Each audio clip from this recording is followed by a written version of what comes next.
শুরুতেই নমস্কার জানাচ্ছি, কৃতজ্ঞতা জানাচ্ছি কলেজের অধ্যক্ষ মহাশয়কে, তার সাথে আইকিউএসির যিনি ডিরেক্টর, কৃতজ্ঞতা এবং ধন্যবাদ জানাচ্ছি ইতিহাস বিভাগ, তার সাথে রাষ্ট্রবিজ্ঞান বিভাগ এবং আইকিউএসি এই যৌথ উদ্যোগে আজকের যে আলোচনার বিষয়, এই যে সামগ্রিক যে দিকটা যারা অর্গানাইজ করেছেন তাদের অনেকেই সামনে যারা উপস্থিত আছেন, সহকর্মী বিভিন্ন বিভাগের এবং আমার 3 স্কলার এখানে আছে, তার সাথে সাথে যারা অনেকেই মানে ছাত্রছাত্রী যারা উপস্থিত হয়েছে, সবাইকে ধন্যবাদ জানাচ্ছি।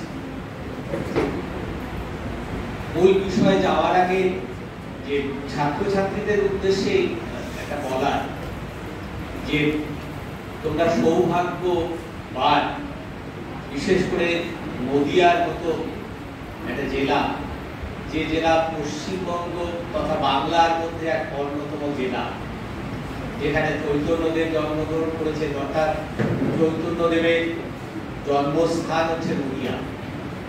ছোটবেলাতে দুটো বিষয় খুব আকর্ষণ করতো নদিয়া জেলার, এক হচ্ছে পুতুল নাচ আর হচ্ছে কি, যে কোনো জায়গায় যখন শুনতাম যে কৃষ্ণনগর বা নদিয়া থেকে দল আসছে, বিশেষ করে হচ্ছে পুতুল নাচ এবং কীর্তনে, অটোমেটিক ভাবে কেমন যেন টান আসতো যে না যেতেই হবে। তার অবশ্য একটা কারণ আছে, আমার জন্মস্থান ও নদিয়া, সেই জায়গা থেকে। তারপরে যাই হোক, সময়ের সাথে অনেক কিছুই তো পরিবর্তন হয়, পরিবর্তন হতে হতে আবার সেই কল্যাণীতে এবং নদিয়াতে চাকরি সূত্রে আবার আসা। সুতরাং এটাও ভাগ্যের একটা বিরাট জায়গা। এই কথাগুলো আসলে কি, মানে ইতিহাস এমনই একটা বিষয় যেটা খুব সবাইকে আকর্ষণ করে, অল্প বয়সেরই হোক, বেশি বয়সের মানুষ হোক, বেশি বয়সের মানুষের মধ্যে এই আকর্ষণটা আরো বেশি।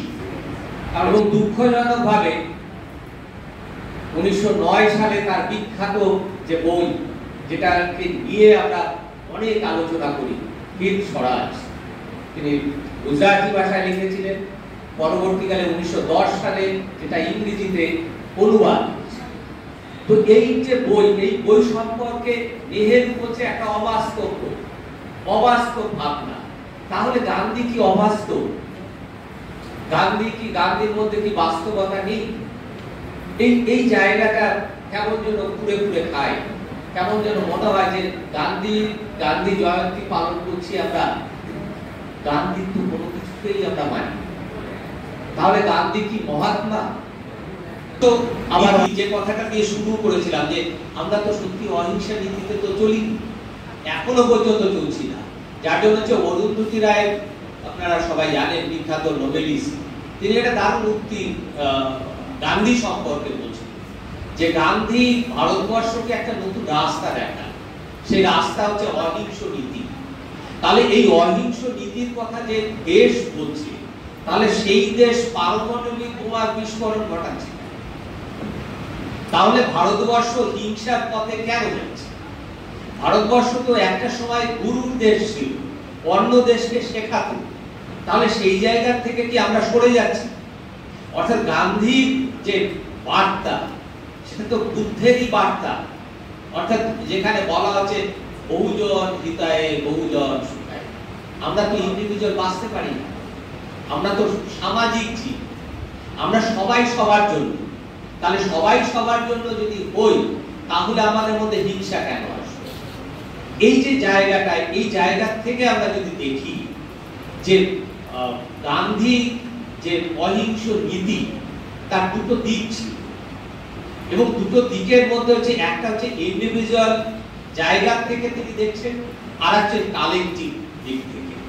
অর্থাৎ অহিংস এই যে তার যে লড়াই অস্ত্র বা উইপন বা তার যে হাতিয়ার, সেই হাতিয়ারকে বলছে না ইন্ডিভিজুয়াল ব্যক্তি হিসেবেও তিনি সিভিল ডিসঅবিডিয়েন্স বা নন কোঅপারেশন, যখন রেসিস্টেন্সের বিষয় আসবে, যখন দাবি দেওয়ার বিষয় আসবে, সেটা আমরা তো করতেই পারি, ব্যক্তি হিসেবে করা যেতে পারে, আবার কালেকটিভ ভাবেও করা যেতে পারে।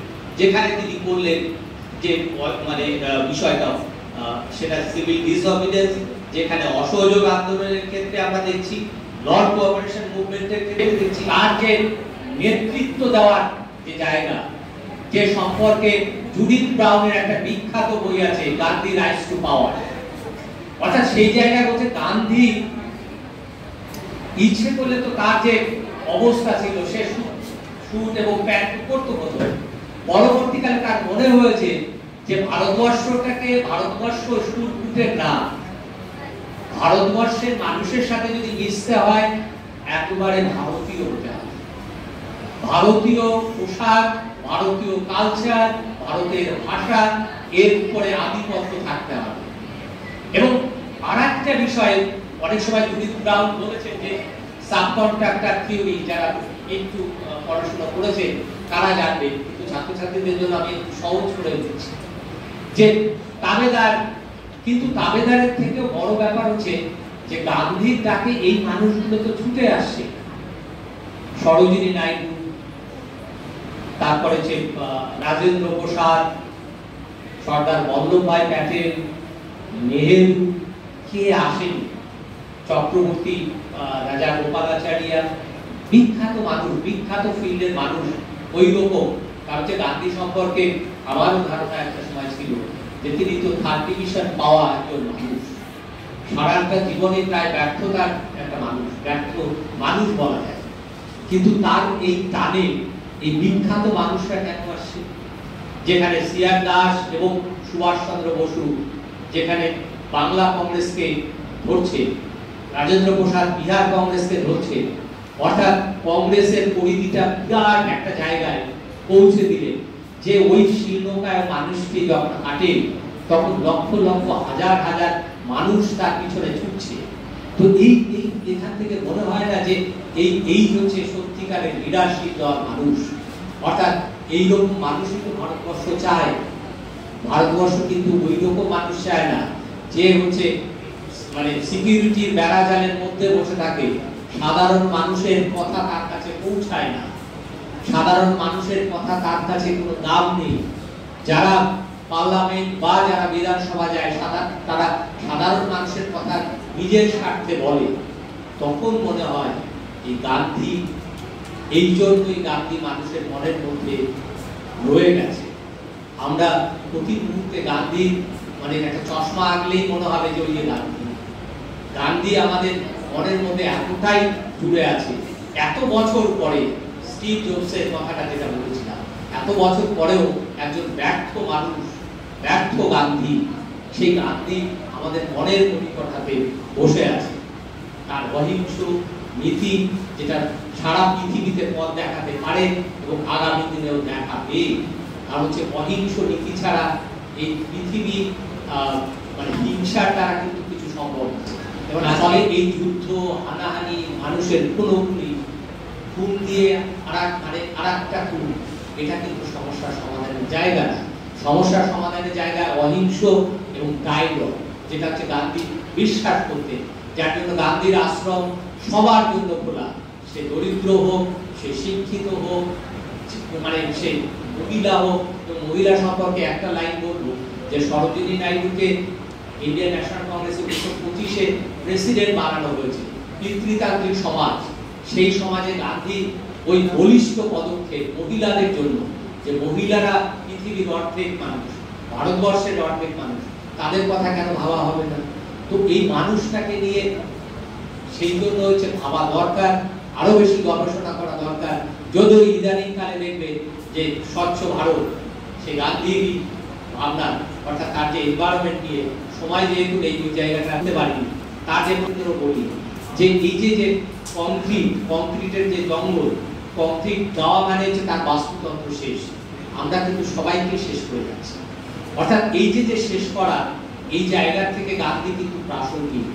গান্ধীর মতো নেতা দরকার ভারতবর্ষে, গান্ধীর মতো সঠিক, অর্থাৎ হচ্ছে এই যে আমাদের মধ্যে লোভ, এটা বুদ্ধও বলে গেছে যে এই আনহ্যাপিনেস, অর্থাৎ আমরা যে অসুখী, সবসময় কিন্তু অখুশি, সবসময় যেন আমাদের মধ্যে এই নাই সেই নাই নিয়ে ভাবনা, অর্থাৎ বুদ্ধ যেখানে হচ্ছে ট্রাস্ট, আমাদের মধ্যে যত এই যে চাহিদা বাড়বে আমাদের মধ্যে তত বেশি করে এই জিনিসগুলো হবে।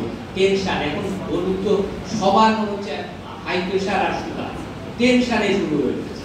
এবার প্রিন্সিপাল স্যার আছে, এবার উনি তো কাজের চাপে হয়তো ওনার প্রেশার সুগার সবই, তো সুতরাং বিভিন্ন রকমের এই যে চাপ চাহিদা, এই জায়গাগুলো, এই জায়গা হচ্ছে সহজ সরল কাজের জীবন, সহজভাবে ভাবা, সরলভাবে ভাবা, কঠিনভাবে মানুষের সাথে মেশা, মানুষের সাথে কথা বলা, অনেক সমস্যার সমাধান আমরা ইউনিক করতে পারি। এটা কিন্তু ভারতবর্ষের ঐতিহ্য। ভারতবর্ষের ঐতিহ্যই হচ্ছে মানুষের সাথে বেশি কথা বলা। বুদ্ধ মানে যেটা বলেছিলাম যে সবার মঙ্গল হোক, সবার জন্য ভালো কাজ করে যায়। গান্ধী যার জন্য প্রাসঙ্গিক আজকে 155 বছর পরে, এবং আরো অনেক বছর গান্ধী থাকবে আমাদের মনের মধ্যে। তার কাজের কাজ এবং তার যে সার্বজনীন যে আবদার, সেই আবদার নিয়ে আমাদের মনের মধ্যে থাকবে। রাষ্ট্রের মধ্যে থাকলেও না থাকলেও কিছু যায় আসে, মানুষের মনের মধ্যে থাকা এই মানুষটা, সেটাই হচ্ছে বড় কথা। যার জন্য হচ্ছে ওনাকে শ্রদ্ধা জানিয়ে আপনাদের সবাই এবং ছাত্রছাত্রীদের তবুও অনেকেই বসে আছে, কথা শুনেছি, সবাইকে অসংখ্য ধন্যবাদ। এবং বিশেষ করে যারা আমাকে আমন্ত্রণ, কিছুও বুঝতে পারি, কিছু যদি আপনাদের মনের মধ্যে রাখতে পারি তাহলেই সার্থকতা, তাহলেই গান্ধীর এই যে জন্মদিন আমরা পালন করছি তার হচ্ছে সার্থকতা। ধন্যবাদ।